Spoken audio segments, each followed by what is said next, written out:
You know that feeling when you open your phone thinking you're just going to check a notification or two, maybe doom scroll for 30 seconds, and suddenly you're pulled into an emotional tornado that you absolutely did not sign up for? Yeah, that was the entire internet when Dancing with the Stars dropped its season 34 finale and sent the fandom into full meltdown mode. The confetti wasn't even done falling before Twitter, Instagram, TikTok, and every corner of the fandom universe turned into a virtual gladiator arena with everyone yelling, "Did the right couple win? Was this the best finale ever? Why am I crying over people dancing in sequins?" Honestly, a valid question. Because if you didn't watch the finale live, I'm sorry to say the rest of the world sprinted right past you, locked you out of the ballroom, and left you to catch up with spoilers like a lost tourist. But don't worry, you're here now, and I'm about to give you the full tea. The piping hot gossip, the emotional explosions, the unexpected plot twists, and the kind of reality show chaos that proves once again, DWTS isn't just a dance show, it's a cultural event, a weekly therapy session, a collective meltdown generator. In season 34, it said, "Hold my glitter." Let's talk about the 5 final couples who walked into that ballroom like soldiers, marching into battle, except shinier, spray-tanned, and carrying the weight of millions of votes and at least 4 emotional montages each. Robert Irwin and Witney Carson, Alix Earle and Val Chmerkovskiy, Jordan Chiles and Ezra Sosa, Dylan Efron and Daniella Karagach, and Elaine Hendrix and Alan Bersten, basically the Avengers of dance, but with jazz hands. The finale format was nothing short of punishing. 3 dances, 1 night, 0 room for error. First up, the Judges' Choice Round, also known as the Judges Get Revenge for every time a contestant ignored their notes all season. Then the Instant Dance Challenge, the part where production says you thought you had time to breathe. Cute. And finally, the Freestyle, the round where emotions go to the gym, get jocked, and punch everyone directly in the heart.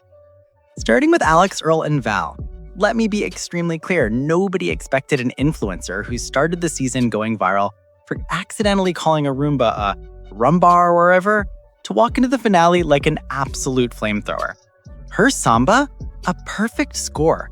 Not just any perfect score. One of those routines where the judges stood up so fast you thought they had just discovered gravity was optional. If confidence was currency, Alix could have bought the whole ballroom. Bruno basically screamed himself into another dimension. Derek did that thing where he stares into the middle distance because he can't believe what he's witnessing. Carrie-Anne looked like she was about to adopt Alix on the spot. Then came Jordan Chiles and Ezra Sosa, the human embodiment of fireworks on a sugar high. Jordan performed like she was trying to win the Olympics again, except this time the apparatus was pure drama. Her pasadoba was so intense it could have started a small wildfire. Then her instant dance tango came in, and boom, another perfect score. And her freestyle? Look, when the judges say this might be the best freestyle we've seen in 20 seasons, you know you have entered legendary territory. Fans were tweeting things like, "This dance cured my seasonal depression," and honestly, they were not exaggerating. But then came the emotional nuclear bomb of the night, Robert Irwin and Witney Carson. If you heard something cracking during their quick step, that was either Robert's rib injury or every single heart in the audience. The man was dancing through real pain, not "my foot hurts a bit" pain, not "I pulled something" pain. We're talking rib injury pain, the kind that makes breathing a luxury. And he still delivered a quick step so clean and so buoyant that one judge literally compared him to a gazelle. Graceful, light, elegant, sweaty, but elegant. But the freestyle? Oh my God. This wasn't a freestyle, this was a full-on emotional assassination attempt. The package leading into it talked about his late father, his family legacy, and by the time the music started, you could literally hear sniffles across the ballroom. The judges? Gone. Finished. Emotionally obliterated. Witney was crying, Robert was crying. Honestly, I'm pretty sure the disco ball started cheering up too. This dance didn't just score a perfect 30, it reached into your soul, rearranged your organs, and left you with the emotional stability of a melted cupcake. The audience knew right then that Robert wasn't just dancing, he was finishing a story his father never got the chance to. Meanwhile, Dylan Efron walked in like the dark horse of the season and basically said, "You thought I was here to be Zach's cute brother? Think again." His instant dance foxtrot got a perfect score, and his freestyle was one of those performances that made people go, wait, why is this man not being cast in musicals immediately? Daniella had him dancing like his life depended on it, and honestly, he delivered. Dylan went from, I'm just happy to be here, to, I could actually win this thing, real quick.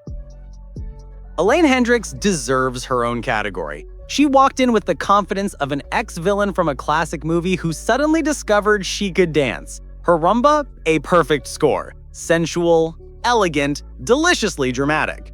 Her quick step in the instant dance round wasn't perfect, but then she came back with a freestyle that was so entertaining it felt like a Broadway finale.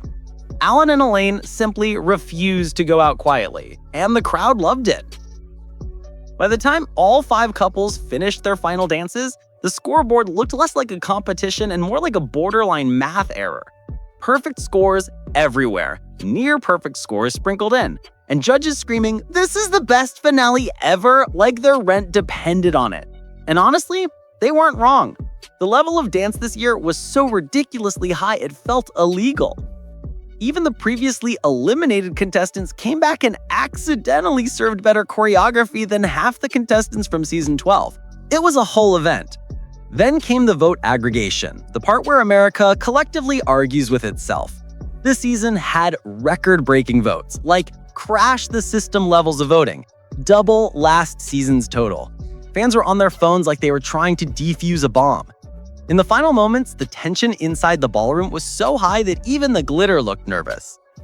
The lights dimmed, the dramatic music swelled, everyone braced themselves, and the hosts announced. The winners of Dancing with the Stars Season 34 were Robert Irwin and Witney Carson.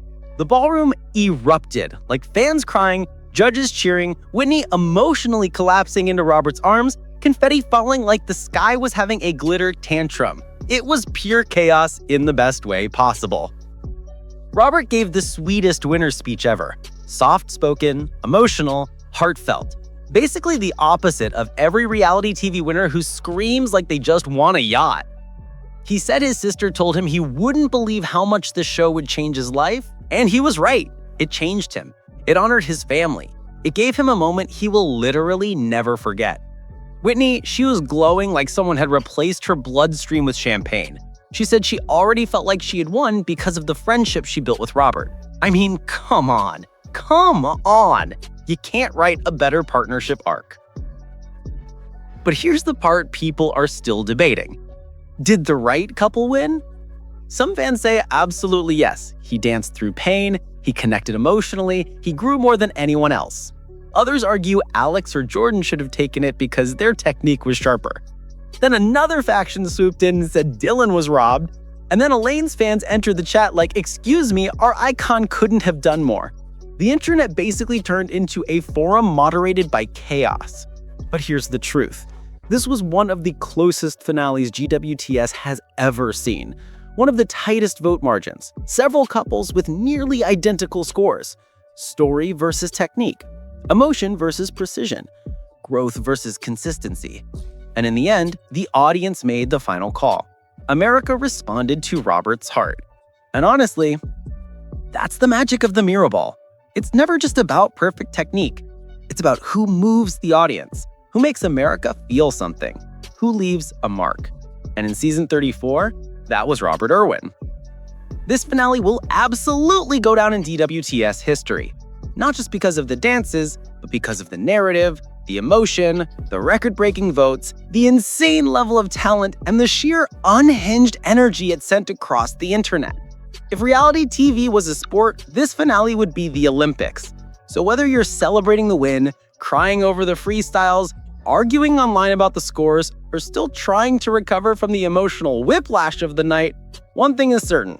Season 34 ended with a bang so big, it felt like a glitter explosion at the end of a Vegas show. And with that chaotic, sparkly recap, if you want more wild Hollywood breakdowns, more celebrity meltdowns, more red carpet gossip, and more award show chaos served fresh every week, don't forget to hit that like button, drop your thoughts in the comments, and of course, subscribe to Inside Hollywood.